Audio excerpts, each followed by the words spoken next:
Good morning everyone. सबसे पहले आज हम करने वाले हैं 12 नवंबर इंडियन एक्सप्रेस न्यूज़पेपर का एनालिसिस एंड क्योंकि आज दिवाली है तो सभी को मेरी तरफ से दिवाली की बहुत बहुत शुभकामनाएं। A very happy beautiful and wishes fulfilling Diwali to all of you. तो चलिए शुरू करते हैं अभी आज का हमारा न्यूज़पेपर। तो सबसे पहले हमारा जो पेज 1 है वहाँ से न्यूज़पेपर पे न्यूज़ आई हुई है, यानी कि हमारे लिए रेलिवेंट है। तो क्या न्यूज़ देख लेते हैं। पेज 1 एंड न्यूज़ क्या है। न्यूज़ बात करती है India China ground commanders hold talks as troops presses for Ladakh winter. तो हमारे लिए कहाँ पे इंपॉर्टेंट है, सबसे पहले इंपॉर्टेंट हो जाता है जीएस पेपर 2 में। ऑफ कोर्स नेबर्स के साथ हमारे रिलेशनशिप कैसे हैं वहाँ पे, क्योंकि चाइना हमारा नेबर है, राइट। इसके अलावा हमारे लिए इम्पोर्टेंट यहाँ पे हो जाता है कि जीएस पेपर 3 के अंदर, जीएस पेपर 3 में कहाँ इंपॉर्टेंट होता है, जीएस पेपर 3 में ये इंपॉर्टेंट होता है इंटरनल सिक्योरिटी के ऊपर। ठीक है, इंटरनल सिक्योरिटी आईएस के ऊपर, आईआर के ऊपर, इन दोनों के ऊपर ये बिल्कुल फिट बैठता है। तो चलिए देख लेते हैं कि क्या यहाँ पे बात की जा रही है, जान लेते हैं इसको। तो सबसे पहले यहाँ पे बात हो रही है कि आर्मी का जो स्टैंड अप हो रहा है लद्दाख के अंदर वो पिछले 4 साल से लगातार चल रहा है। अभी तक बहुत ज़्यादा एक्सपर्ट लेवल की बातें, हाई मिलिट्री लेवल की टॉक्स वहाँ पे हो चुकी हैं, लेकिन समाधान अभी तक कोई दिखाई नहीं दे रहा है। ना ही चाइना पीछे हटना चाहता है और ना ही इंडिया पीछे आना चाहता है। तो क्योंकि इंडिया को लगता है कि हमारी जो टेरिटरी है उसके ऊपर चाइना बेवजह अपना हक जमा रहा है, शायद ऐसी ही कुछ सोच हो सकता है कि चाइना की भी हो। लेकिन इंडिया यहाँ पे हाई मिनिस्टर लेवल पे जाके बात होने वाली है, ऐसा दिखाई दे रहा है। लेकिन इसके बावजूद भी जो विंटर के लिए सैनिकों को, सोल्जर्स को जहाँ पे तैनात करना था इंडिया की तरफ से, उनको तैनात किया जा रहा है। ऐसा माना जा रहा है कि हो सकता है कि आने वाले समर के अंदर, आने वाली गर्मियों के अंदर शायद इसका कुछ हल निकले। लेकिन 4 साल से लगातार ऐसा ही हो रहा है। पिछले साल जो शंघाई कॉरपोरेशन के अंदर आपका जो शंघाई कॉरपोरेशन ऑर्गेनाइजेशन बनी हुई है एससीओ, जिसकी हेडलाइन भी बनी थी, इंडिया खुद उसका एज अ पार्ट है, लेकिन इंडिया वहाँ पे भी उनकी मीटिंग्स में नहीं गया था। रशिया यूक्रेन वॉर हो रही थी, चाइना, रशिया और इंडिया एक दूसरे के साथ मिलाना चाहते थे, रशिया और चाइना इंडिया को, लेकिन वो भी नहीं किया था इंडिया ने बोला था कि मैं आपके पास ज़रूर आऊँगा, मैं आपके शंघाई कॉरपोरेशन ऑर्गेनाइजेशन जो भी वहाँ पर हो रहा है उसकी मीटिंग्स हो रही है, मैं उसमें भी आ जाऊँगा, लेकिन पहले लद्दाख के मुद्दे को ठीक करिए। हालांकि चाइना ने भी उसे इम्पोर्टेंस नहीं दी और अभी तक बस यही है। नेक्स्ट देखते हैं कि हमारा नेक्स्ट आर्टिकल आता है आइडियाज़ पेज से, और ये लिखा गया है पीसी चिदम्बरम द्वारा, जो कि खुद अभी राज्यसभा के मेंबर, और ये कह रहे हैं कि गवर्नमेंट इन डिलाइन, गवर्नमेंट बेशक से मना कर रही हो इकोनॉमी इन डिस्ट्रेस, लेकिन भारत की जो अर्थव्यवस्था है, भारत की जो इकोनॉमी है वो डिस्ट्रेस में तो है। देखिए, बेशक गवर्नमेंट इसको मना करती रहे। ये बताते हैं कि यहाँ पे 2-3 तरीके के आपके क्या होते हैं आपके इकोनॉमिस्ट होते हैं, अर्थशास्त्री होते हैं। 2-3 तरीके तो होते हैं, कुछ अर्थशास्त्री नेगेटिव, कुछ अर्थशास्त्री पॉजिटिव होते हैं, कुछ बैंकर इकोनॉमिस्ट होते हैं। तो उसी तरीके से अगर इंडिया को भी देखा जाए कि इंडिया के अंदर कैसे यहाँ पे आपको इंडिया के बारे में बताने वाले इकोनॉमिस्ट मिलेंगे, तो बिल्कुल कुछ ऐसे होंगे तो जो बहुत पॉजिटिव है इंडिया की इकोनॉमी को लेके, कि इंडिया की इकोनॉमी बहुत अच्छे से ग्रोथ कर रही है। खासकर उनके पास डाटा जो होता है वो होता है जीडीपी का। ठीक है, तो वो जीडीपी से दिखाते हैं कि इंडिया की जीडीपी बहुत अच्छा राइज कर रही है, 6.5 समथिंग राइज कर रही है। वर्ल्ड बैंक जो है, ठीक है, WB या फिर आपका IMF है, इंटरनेशनल मॉनेटरी फंड, तो इन सब की रिपोर्ट्स आती है, बताते हैं कि इंडिया की जो इकोनॉमी है वो राइजिंग है। लेकिन अगर हम थोड़ा सा और डिटेल में जाए, अगर हम और बातें करें कि फूड इन्फ्लेशन का क्या टारगेट है, पिछले 10 साल में अभी तक क्या क्या एवरेज परसेंटेज रही है जीडीपी की, अनएम्प्लॉयमेंट कैसा रहा है, तो यहीं पे ये बताते कि इंडिया के जो सबसे बड़े टॉप कंसर्न है ना, चिंता के विषय हैं, वो 2 ही हैं। क्या है टॉप कंसर्न? टॉप कंसर्न यहाँ पे इंडिया के लिए 2 है। पहला यहाँ पे होता है प्राइस का राइज होना, यानी कि महंगाई का बढ़ जाना, इन्फ्लेशन अगर इसको बोले, और दूसरा यहाँ पे है अनएम्प्लॉयमेंट, बेरोजगारी। ठीक है, अनएम्प्लॉयमेंट। तो आपको ये इंडिया की top most concern right now अभी दिखाई देते हैं, और इन्हीं के ऊपर all India consumer price index जो है वो एक नई सीरीज़ लेके आया है, जिसने ये बताया है कि जो फूड इन्फ्लेशन है, यानी कि जो खाने की चीज़ों के बीच में महंगाई आई है, चीज़ों पे, चाहे वीट पे आई हो, चाहे चावल पे आई हो, चाहे किसी भी चीज़ पे जिसमें जो फूड बास्केट होती है, तो वो जो फूड इन्फ्लेशन है वो कि 10% से यहाँ पे बढ़ चुका है, यानी कि 10% तक का वो पहुँच चुका है।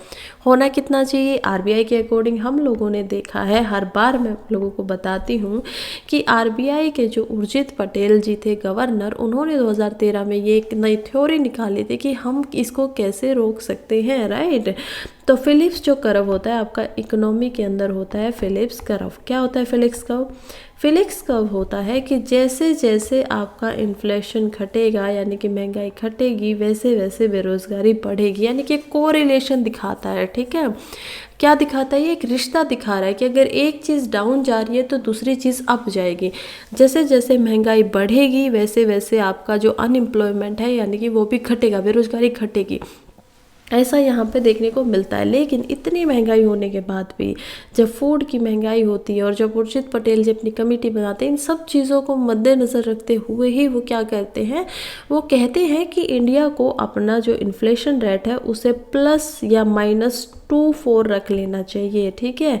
आप इसमें से 4 में से -2 करेंगे तो क्या हो जाएगा? 2 आएगा, और प्लस करेंगे तो क्या होगा? 6 आ जाएगा। तो रेंज यही होनी चाहिए कि 2 से लेके 6 तक की रेंज जो है वो ठीक है, लेकिन अगर 4 पे लाया जा सके तो वो बेस्ट होगा, ठीक है। तो इसी के दरमियान में हमें रखना चाहिए। लेकिन अब हमने देखा है कि फूड इन्फ्लेशन 10% पे जाके रुक चुका है, तो ये एक चिंता का विषय बिल्कुल है। फिर यहाँ पे कहते हैं कि कुछ लोग कहते हैं कि ठीक है जीडीपी बहुत अच्छे से बढ़ रही है इंडिया की, लेकिन 10 सालों से अगर एवरेज देखा जाए तो ये डाटा जो आ रहा है, ये आ रहा है एनएसओ ऑफिस का। क्या होता है एनएसओ ऑफिस? एनएसओ ऑफिस होता है नेशनल स्टैटिस्टिकल ऑफिस, जो कि गवर्नमेंट ऑफ इंडिया के अंदर खुद आता है, और वो पूरा का पूरा जो उनका डाटा होता है उसके ऊपर काम करते हैं, बात करते हैं, स्टैटिस्टिक्स निकालते हैं बेसिकली। और इन्होंने बताया है कि जो ग्रोथ रेट है इंडिया का पिछले 9 सालों में, 9 ईयर्स का जब आप एवरेज निकालेंगे तो वो ग्रोथ रेट आपका निकल के आ रहा है 5.7%। और अभी के लिए 2023-2024 के लिए गवर्नमेंट का कहना है कि जो इंडिया का ग्रोथ रेट होगा यानी बढ़ेगा जिससे, वो होगा 6.5%। लेकिन यहाँ पे कहते हैं कि फिर से अगर आप 10 साल का एवरेज निकालोगे, 10 साल अभी गवर्नमेंट हो चुकी है यहाँ पे, 10 साल का अगर आप निकालोगे तो फिर से आपका एवरेज आएगा 5.8%, यानी कि 6% का जो दायरा है वो उसको टच भी नहीं कर रहा है एवरेज में। 10 साल का एवरेज आपने निकाल लिया। कैसे निकालते हैं एवरेज? जो भी 10 साल का डाटा उसे आप प्लस प्लस प्लस करेंगे, जितना अमाउंट नीचे है 10 साल है तो उनको यहाँ पे लिख देंगे, तो जो एवरेज आएगा कि ठीक है इतना एवरेज आया है तो उसको आप एवरेज मान लेंगे कि ठीक है हर साल इतना हो गया है। ये कंपेयर भी करते हैं क्योंकि ये खुद कांग्रेस की तरफ से है, तो ये उनको बताते हैं कि जब यूपीएआई की गवर्नमेंट थी, यूपीए 1 एंड यूपीए 2, तब ये बताते हैं कि तब का जो एवरेज 5 साल का आपका ग्रोथ रेट था, परसेंटेज थी, वो 8.5% थी। और अगर आप 10 साल का निकालेंगे यानी बीजेपी के आने से पहले, तो वो उस समय पे 7.5% थी। ऑल्दो हमारे लिए पॉलिटिकल पार्टीज़ क्या करेंगे कितना, वो इम्पोर्टेंट नहीं है, जस्ट फॉर रेफरेंस की हमें पता होना चाहिए क्योंकि ऑथर ने ये दिया है। तो चलिए अब ये बात करते हैं कुछ और टॉप कंसर्न की, जैसे कि अनएम्प्लॉयमेंट, बेरोजगारी एक टॉप कंसर्न है। तो कहते हैं कि वो तो नहीं हुआ है जो अभी तक प्रॉमिस किया गया था, ऐसा तो आप लोगों को नहीं दिखाई दे रहा है। इसके अलावा भी ये बताते हैं कि जो स्टेट ऑफ वर्किंग इंडिया 2023 की रिपोर्ट आई है ना, उसने ये बताया है कि 15 से लेके 24 साल की जितनी एज ग्रुप है, जो कि adult age group working population के अंदर आ जाता है। वर्किंग पॉपुलेशन होती क्या? अडल्ट आपके हिसाब से किनको माना जाता है? तो अडल्ट माना जाता है 15 to 59 के हिसाब से, ठीक है। यानी कि अगर आपकी इतनी एज है तो आप क्या माने जाओगे? अडल्ट माने जाओगे, और आपकी जो इनकम है उसको भी काउंट किया जाएगा अगर आप कमाने लगे हो तो ये बताते हैं कि जो 25 से 24 वाला वर्ग है ना, जो कि ये पूरा का पूरा आपका लाइन है, इसके अंदर क्या है 23.22% आपको अनएम्प्लॉयमेंट रेट देखना पड़ेगा। अब मैं आपको एक बात और बता देती हूँ, जब भी कभी भी अनएम्प्लॉयमेंट निकालना होता है रेट, वहाँ पे ऐसा नहीं होता है कि जो काम नहीं कर रहे सिर्फ उनका लिया जाता है, डाटा लिया जाता है उन लोगों का जो काम ढूंढ रहे हैं, करना चाहते हैं। मान लीजिए आपके 15 या 18 के एज ग्रुप में 100 चिल्ड्रन हैं, ठीक है। अब 100 में से सिर्फ 20 बच्चे ऐसे हैं जो क्या चाहते हैं?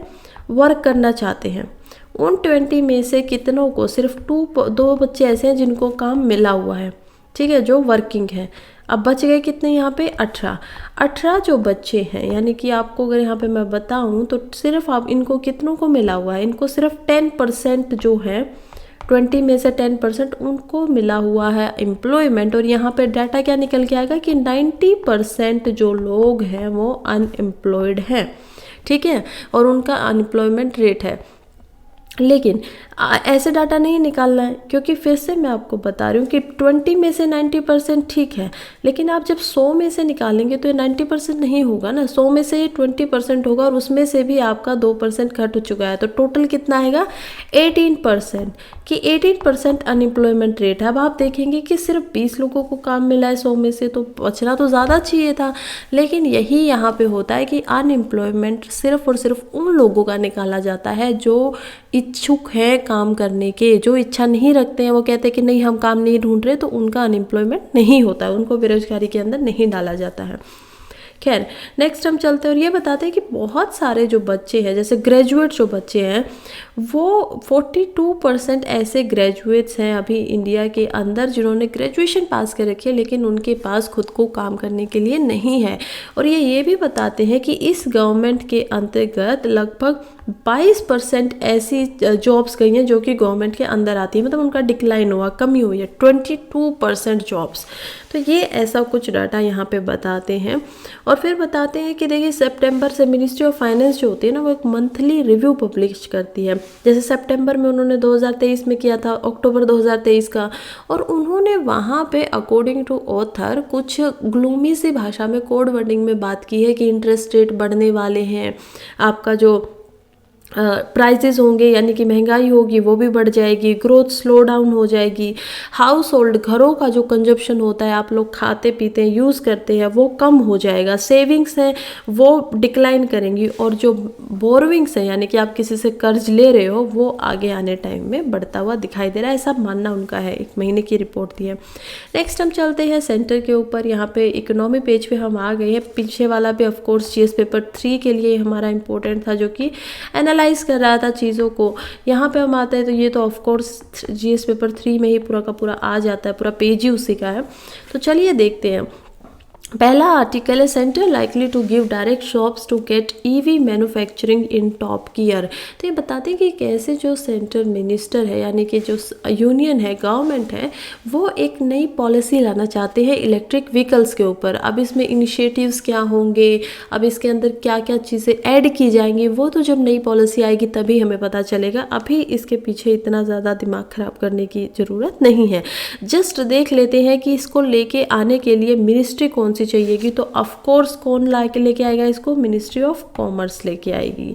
किसके नीचे आएगा, इसके अंदर जो डिपार्टमेंट है, department of promotion of industry and internal trade, DPITT। तो डिपार्टमेंट्स हमें पता है मिनिस्ट्री होती है, मिनिस्ट्री के अंडर बहुत सारे डिपार्टमेंट होते हैं। किसी मिनिस्ट्री में सिर्फ एक डिपार्टमेंट है, किसी मिनिस्ट्री में 4-5 डिपार्टमेंट है, फिर उनके भी सब डिपार्टमेंट। और लास्ट जो आपका होता है किसी भी मिनिस्ट्री का मेंबर, वो कौन होता है, वो होता है आपका स्टेशन ऑफिसर। ठीक है, वो आपका क्या करता है कि उसको मतलब कि बस बैठे रहना है डेस्क के ऊपर। तो सबसे लास्ट है, उनके ऊपर आएंगे अंडर सेक्रेटरी, उनके ऊपर आएंगे सेक्रेटरी, उनके ऊपर आएंगे फिर डिपार्टमेंट को हेड करने वाले जो एडिशनल सेक्रेटरी से ऊपर मेन सेक्रेटरी होते हैं, जो कि खुद एक IAS ऑफिसर होता है, और उनके ऊपर आता है आपका जो मिनिस्ट्री का मिनिस्टर है। तो ऐसे बहुत सारे डिपार्टमेंट्स में इन सारी चीज़ों में ये बटे हुए हैं। चलिए नेक्स्ट देखते हैं। नेक्स्ट यहाँ पे एक आर्टिकल दिया गया है PLI for recycling needed along side scheme for battery manufacturing. तो यहाँ पे जो ये इंटरव्यू दिया गया है वो दिया गया है नितिन गुप्ता के द्वारा, जो कि चीफ एग्जीक्यूटिव ऑफिसर है नोएडा के अंदर एक एट्रो रिसाइकलिंग नाम की जो आपकी कंपनी है, वहाँ के ये चीफ एग्जीक्यूटिव ऑफिसर है। तो ये कह रहे हैं कि सेंटर एक नया बैटरी वेस्ट मैनेजमेंट रूल्स लेके आया था 2022 में। तो उसके क्या फ़ायदे हैं और क्या इससे नुकसान है, मतलब ऐसा कुछ करके इनसे बातें की गई और इनका इंटरव्यू लिया गया खुद इंडियन एक्सप्रेस द्वारा। तो ये बताते हैं कि जो रूल लेके आए गए हैं MR यानी कि बैटरी वेस्ट मैनेजमेंट रूल्स 2022, ये कह रहे हैं कि इससे जो बैटरी का मैनेजमेंट है, जो रिसाइकलिंग होने वाली है ना, वो बढ़ने वाली है। ठीक है, कहते हैं कि अगर ये रूल पहले नहीं भी आते मान लीजिए तो भी, क्योंकि ये जो बैटरी है फ़ायदेमंद है इसको कलेक्ट करना, क्योंकि इनकी वैल्यू बाद में रिसाइकलिंग के टाइम पे भी काफ़ी ज़्यादा होती है लिथियम बेस्ड जो बैटरीज होती है उनके अंदर, और इसलिए पहले भी जाती। लेकिन जहाँ इनको पहले 7 साल तक का टाइम लगता, अब इन रूल्स के साथ शायद ये 1-1.5 साल के अंदर ज़्यादा इसका जो कलेक्शन देखने को मिल सकता है, रिसाइकलिंग का जो प्रोसेस है अच्छे से वो देखने को मिलेगा। तो ये इनका बताना है। इनसे सवाल पूछा जाता है कि आप कैसे देखते हो कि जो ये एक्सटेंड करेगी प्रोड्यूसर रिस्पॉन्सिबिलिटी को, कि वो लोग लिथियम बेस्ड जो बैटरीज है उनको रिसाइकिल करे इंडिया के अंदर, और क्या गवर्नमेंट को कुछ इनिशिएटिव्स यहाँ पे देने चाहिए या नहीं देने चाहिए। ये कहते हैं कि जो लिथियम आयन से बनी हुई बैटरी होती हैं, लिथियम से कहाँ मिलता है सबसे ज़्यादा लिथियम का रिजर्व, अलग अलग कंट्रीज़ में मिलता है। सबसे ज़्यादा आपका लिथियम का जो रिजर्व मिलता है वो मिलता है आपको, मैप देख के बताइए कहाँ, किस चीज़ का मैप लग रहा है ये आपको। जी सही समझे, ये आपका मैप है ब्राज़ील यानी कि साउथ अमेरिका का। और आपको जो सबसे ज़्यादा वर्ल्ड में यहाँ पे लिथियम मिलेगा, वैसे तो China is a very good producer, south Korea में भी आपको लिथियम मिलता है, इवन इंडिया के जम्मू कश्मीर में भी हमें जो लिथियम है, लद्दाख यहाँ का कारगिल का जो एरिया, वहाँ पे हमें लिथियम के रिसोर्सेज मिले थे। लेकिन सबसे ज़्यादा आपको मिलेगा पेरू एंड चिली के अंदर। तो यहाँ पे जो लिथियम कोर है ये पूरा नेचुरली तौर से भरे हुए हैं, और इसी वजह से, क्योंकि यहाँ के बाद में आप जो इसको हटाएंगे तो आपको ऊपर की तरफ इसी क्वार्टर के इधर एशिया में चाइना की लोकेशन भी दिखाई देगी थोड़ी बहुत रिलेटिवली, और इसीलिए वहाँ पे भी नेचुरली कंडीशंस दिख जाती है कि लिथियम वहाँ पे हो जाता है। खैर हम आते हैं आर्टिकल पे दोबारा। और आर्टिकल क्या बोलता है, आर्टिकल बोलता है कि लिथियम की जो आयंस की बैटरी बनी होती हैं उनका जो रेजिड्यू होता है, यानी जो उनको बच जाती हैं बाद में, वो और भी ज़्यादा किसी भी, अगर आप बैटरी को लेके आएंगे जैसे लीड से बनी हुई बैटरी होती है या फिर एसिड से बनी हुई होती है, तो उनसे उसकी ज़्यादा वैल्यू है कमर्शली, इसको कलेक्ट करना कमर्शली काफ़ी फ़ायदेमंद है। यहाँ पे बताते हैं, लेकिन ये इतना आसान भी नहीं है, क्योंकि जब आप लिथियम की बैटरी से निकालेंगे, क्या क्या निकालना पड़ता है, जैसे कि आपको कोबाल्ट नाम है उसको निकालना पड़ेगा, एक्सट्रैक्ट करना पड़ेगा। फिर आपको लिथियम बेस्ड है तो लिथियम को एक्सट्रैक्ट करना पड़ेगा, जो कि ख़त्म भी हो चुकी है बैटरी, जो कि अब काम नहीं कर रही हैं। फिर आपको कार्बोनेट को एक्सेप्ट करना पड़ेगा। फिर आपके पास और क्या है, निकल होगा, एंड नेक्स्ट इज ग्रेफाइट। ठीक है, ग्रेफाइट। तो ग्रेफाइट हमें पता होना चाहिए कि इनको इलेक्ट्रिक व्हीकल्स के अंदर यूज़ किया जाता है। चाइना सबसे बड़ा इसका प्रोड्यूसर है, और ये पहले भी न्यूज़ में आया था, तो मैं सोचा अभी आप लोगों को बता देती हूँ। खैर इन सबको यहाँ से निकाल पाना इतना आसान नहीं है, और सबके बस की बात भी नहीं है। इसमें आपको थोड़ा बहुत टेक्निकली आपकी नॉलेज अच्छी होनी चाहिए, तभी इसको निकाला जा सकता है। ये कहते हैं कि 2 कारण है। देखिए प्री रूल जो है ना, बैटरी वेस्ट मैनेजमेंट रूल, यहाँ पे इनके लिए साउथ कोरिया ऑब्जेक्शन उठा रहा है। ठीक है, WHO में इसमें WTO में जाके, वर्ल्ड ट्रेड ऑर्गेनाइजेशन में जाके कह रहा है कि अगर इंडिया इनको सस्ता कर देगा, रिसाइकिल कर देगा, तो वहाँ पे नुकसान होगा साउथ कोरिया का, जो कि महंगी होंगी। ठीक है, आप रिसाइकिल की हुई कर रही हो, आपने इनको सस्ता बना दिया बैटरीज को, तो फिर साउथ कोरिया से कौन खरीदेगा। ये कह रहा है कि ये इंडिया ठीक नहीं कर रहा, लेकिन ये कह रहे हैं, ऑथर कह रहे हैं कि इससे कुछ फ़र्क नहीं पड़ने वाला है, क्योंकि यूरोप के अंदर खुद बहुत सारी ऐसी कंट्रीज़ हैं जिन्होंने, यूरोपियन यूनियन ने ये बोला है कि कम से कम 5% आपको रिसाइकलिंग जो है वो करनी पड़ेगी, कम से कम 5%। और इसके अलावा 2030 तक पहुँचते पहुँचते ये नंबर 30% तक हो जाना चाहिए, ऐसा मानना है यहाँ पे इनका, मतलब कि यूरोपियन यूनियन का। जब वो कर सकते हैं तो इंडिया भी कर सकता है, और बिल्कुल इंडिया भी यहाँ पे रिसाइकलिंग की तरफ बढ़ रहा है, और ये बहुत अच्छा कदम उठाया गया है इंडियन गवर्नमेंट द्वारा, जो कि इसको लेके आए हैं। हालांकि प्रॉब्लम यहाँ पे 2 ही है। वर्ल्ड क्यों करना चाहता है, पहला तो है कि बहुत ज़्यादा डिपेंडेंसी है चाइना के ऊपर। ठीक है, आपको चाइना से ही सब कुछ, ग्रेफाइट आपका सबसे ज़्यादा वहीं से मिल रहा है, आप चाइना से ही ले रहे हो। इंडिया के लिए भी ये प्रॉब्लम है कि बहुत महंगा जो है ये इंडिया को पड़ रहा है, आप एकदम से डिपेंडेंट हो। और दूसरा इंडिया के लिए प्रॉब्लम है कि सऊदी अरेबिया से जो ऑयल लेके आया जाता है, ठीक है। तो जैसे ग्लोब में चाइना की पोजीशन इलेक्ट्रिक व्हीकल्स के मामले में सबसे टॉप पे, उसी तरीके से सऊदी अरेबिया की ऑयल पे है, और फ्यूल बनाने के लिए इंडिया को दोनों पे ही डिपेंडेंट होना पड़ रहा है। इसी वजह से ये जो रिसाइकलिंग होगी, यानी कि आपकी बैटरी ख़राब हो चुकी है लेकिन फिर भी उससे जो इम्पोर्टेंट चीज़ें थी, ये सारी कोबाल्ट, लिथियम, कार्बोनेट, निकल, ग्रेफाइट, इनको निकाला गया और इनको दोबारा से नई बैटरी के अंदर कुछ परसेंटेज मात्रा में लगाया गया। हालांकि ये जो मटेरियल थे, इनको सिर्फ उन्हीं को एक्सट्रैक्ट किया गया है जो ठीक थे अभी, ठीक है, जो ख़राब नहीं हुए थे। ये आपकी जो नई बैटरी आएंगी उनकी परफॉर्मेंस को ख़राब नहीं करेगा। तो ऐसा ये दो प्रॉब्लम्स है, एक चाइना है, एक सऊदी अरेबिया के ऊपर डिपेंडेंसी है, और इसी वजह से अभी इन्हीं को रिसाइकल करने से, इन्हीं के डिपेंडेंसी घटाने की वजह से जो अलग अलग नेशंस हैं इंक्लूडिंग इंडिया, वो ऐसे रूल्स लेके आ रहे हैं।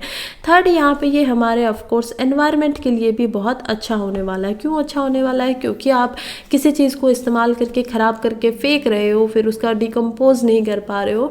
इससे अच्छा है आपको 3 चीज़ों का हमेशा याद रखना चाहिए। आर का रिड्यूस, 3 आर होते हैं ना, 3 आर्स, ये क्या होता है? एनवायरनमेंट के लिए होते हैं। पहला आर होता है रिड्यूस, सेकंड आर होता है रीयूज़, कि आप दोबारा से यूज़ कर लीजिए। पहले तो आप कम ही खरीदिए, चाहे कोई भी चीज़ हो, सिर्फ अपनी आवश्यकता के अनुसार उसको उतना ही खरीदिए जितना आप उसका इस्तेमाल कर सकें।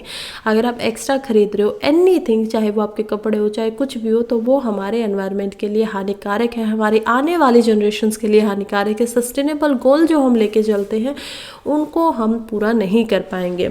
खैर, पहला है यहाँ पे रिड्यूस, दूसरा है रीयूज़, कि दोबारा से आपने एक चीज़ को इस्तेमाल कर लिया तो उसको फिर से इस्तेमाल करिए जब तक वो ख़राब नहीं हुआ है, जब तक उसका इस्तेमाल किया जा सकता है तब तक। एंड द थर्ड वन, जो कि अभी जिसकी हम बात कर रहे हैं, वो है रिसाइकिल, कि आपकी कोई वस्तु ख़राब हो भी गई है तो भी आप उसको दोबारा से रिसाइकिल करिए, क्योंकि बार बार ये जो रिसाइकल्ड होती है ना चीज़ें, इनमें कार्बन का कंटेंट उतना ज़्यादा नहीं होता। यानी कि आप जितना आपका कोई नई वस्तु बनाएंगे और उसमें से जब आप कार्बन डाइऑक्साइड छोड़ेंगे और फिर वो जाके ग्लोबल वार्मिंग करेगा, और उससे जब डायनासोर जैसे प्रजातियां ख़त्म हो सकती हैं, तो हमें ऐसा क्यों लगता है कि नहीं, हम लोग तो बहुत एडवांस है, हमारी ही गलतियों के कारण हम लोग भी तो ख़त्म हो सकते हैं, एक्सटिंक्ट हो सकते हैं। बहुत सारी ऐसी स्पीशीज़ है जो इस अर्थ से एक्सटिंक्ट हो चुकी हैं अभी तक। तो खैर, ध्यान रखना चाहिए, सभी की ये जिम्मेवारी है कि हम यहाँ पे रह रहे हैं तो इस चीज़ का ध्यान रखें। तो ये 3 आर्स को आप याद रखिएगा। चलिए नेक्स्ट हम पढ़ते हैं, gold exchange traded funds as an investment avenue, what advantages do this provides. क्या क्या एडवांटेजेस है गोल्ड एक्सचेंज? देखिए, सबसे पहले देख लेते हैं कि ETF यानी कि गोल्ड एक्सचेंज ट्रेड फंड क्या होते हैं। ये गोल्ड भी नहीं और कुछ भी हो सकते हैं, ये आपका एक रिसिप्ट है, ठीक है। ETC क्या है? एक रिसिप्ट है, आपकी एक पर्ची है, आपको दी गई है किसके बदले में, कि आपने ऑनलाइन जाके एक ETF खरीद लिया। एक ETF होता है 1 ग्राम ऑफ गोल्ड के बराबर। हमें पता है कि 10 ग्राम जो गोल्ड होता है वो हो जाता है 1 तोला, ठीक है। तोले में आपका इसका किया जाता है, फिर केजीज वगैरह में आ जाता है, तो ये आपका 1 तोले के बराबर होता है। लेकिन एक ETF सिर्फ 1 ग्राम के बराबर होगा। अब आपने ऑनलाइन जाके डिजिटली ये गोल्ड खरीद लिया है, जो कि बहुत सारे लोग कर भी रहे हैं, क्योंकि सेफ हेवन माना जाता है गोल्ड को, कि जहाँ पे कंडीशंस आपकी ख़राब होंगी उसी टाइम पे गोल्ड के रेट बढ़ेंगे। कुछ इन्वेस्टर्स ने पहले ही खरीद लिए थे ETF, क्योंकि पता था कि फेस्टिवल सीजन आ रहा है और फेस्टिव्स में क्योंकि लोग गोल्ड को खरीदना चाहेंगे, परचेज करना चाहेंगे, तो उन्होंने पहले ही खरीद लिया so that they can earn interest on that.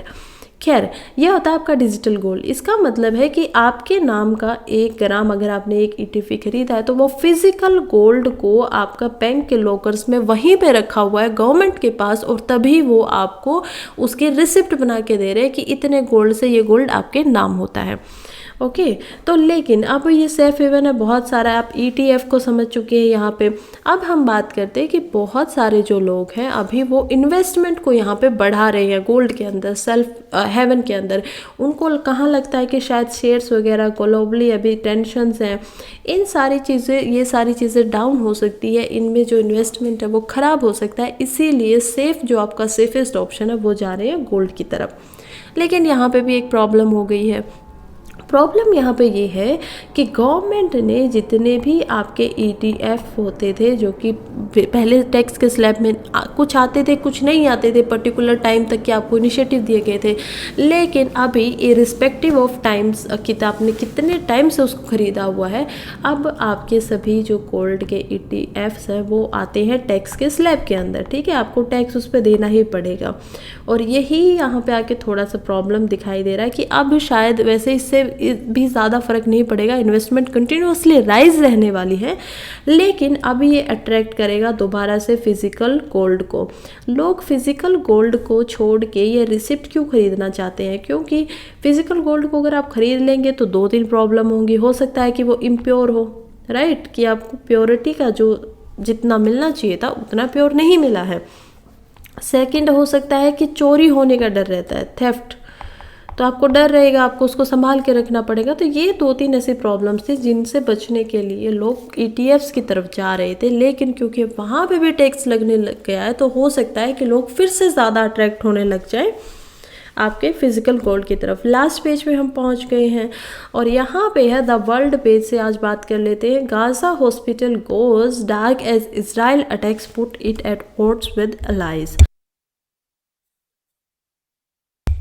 Gaza का जो हॉस्पिटल है वहाँ के ऊपर इजराइल, देखिए यहाँ पे हुआ क्या है।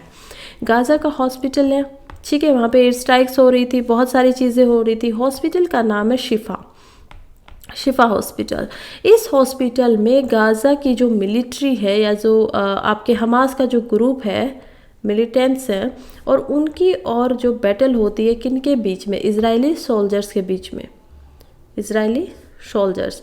और ये होती है हॉस्पिटल के बाहर, जिसकी वजह से जो ये हॉस्पिटल है यहाँ का फ्यूल्स वगैरह भी ख़त्म हो जाता है, वो लोग फंस जाते हैं बीच में, जिस वजह से वहाँ 5 लोगों की डेथ हो जाती है और उनमें से एक तो प्री मेच्योर बच्चा था, यानी जस्ट अभी उसका जन्म हो गया, वो इतना भी नहीं था कि उसको रखा जा सके, वो टाइम से पहले ही उसका जन्म हुआ और उसको नहीं बचा पाए क्योंकि इलेक्ट्रिसिटी नहीं थी। बहुत सारे जो लोग थे जो सीरियस थे, जिनको रखा गया था वेंटिलेटर के ऊपर, उनको नहीं बचाया गया।